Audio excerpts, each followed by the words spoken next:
Every year begins the same way: a fresh calendar, renewed motivation, and a list of promises you genuinely believe in. This year will be different.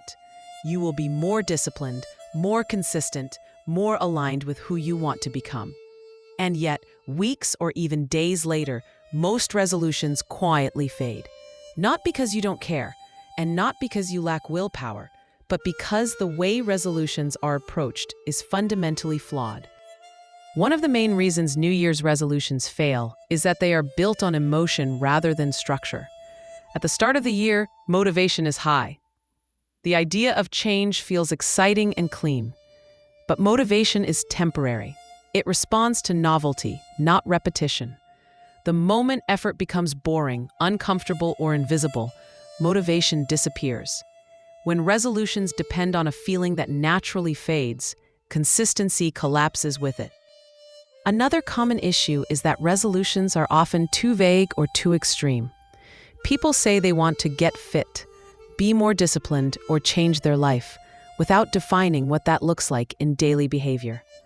Or they set expectations that require a complete identity shift overnight. When goals are unclear or unrealistic, every small failure feels like proof that change isn't working, which leads to discouragement and abandonment.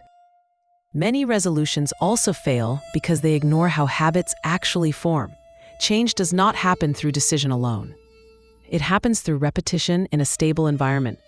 When you try to change behavior without changing systems, routines, triggers, surroundings, you rely entirely on self-control.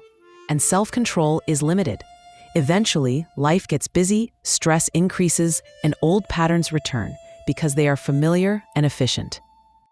Another overlooked reason is that resolutions often focus on outcomes instead of processes. You aim for results, weight loss, productivity, confidence, but results are delayed. When progress isn't immediately visible, doubt appears. You start questioning whether your effort matters. Process-based focus, on the other hand, shifts attention to what you do today, regardless of outcome. Without this shift, patience runs out before results arrive. There is also an emotional layer that many people ignore. Some resolutions fail because they are built on self-rejection rather than self-respect.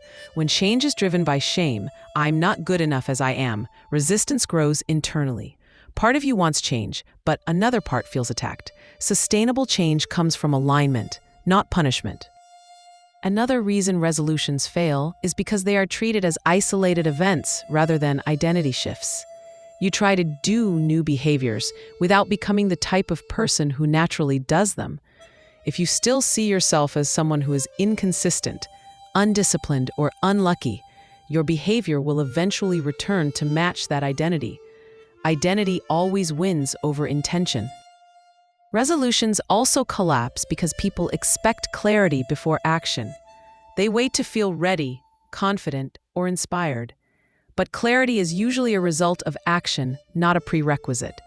When you wait for the perfect moment, momentum never builds. Consistency grows through imperfect repetition, not perfect timing. There's also the issue of all or nothing thinking. One missed day becomes a reason to quit entirely.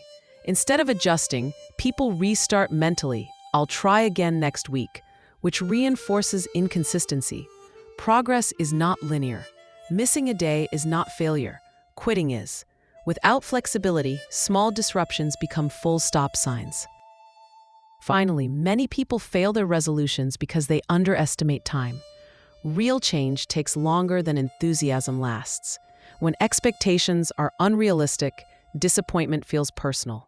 But lasting habits are slow, boring, and unremarkable at first. They don't feel like transformation. They feel like repetition.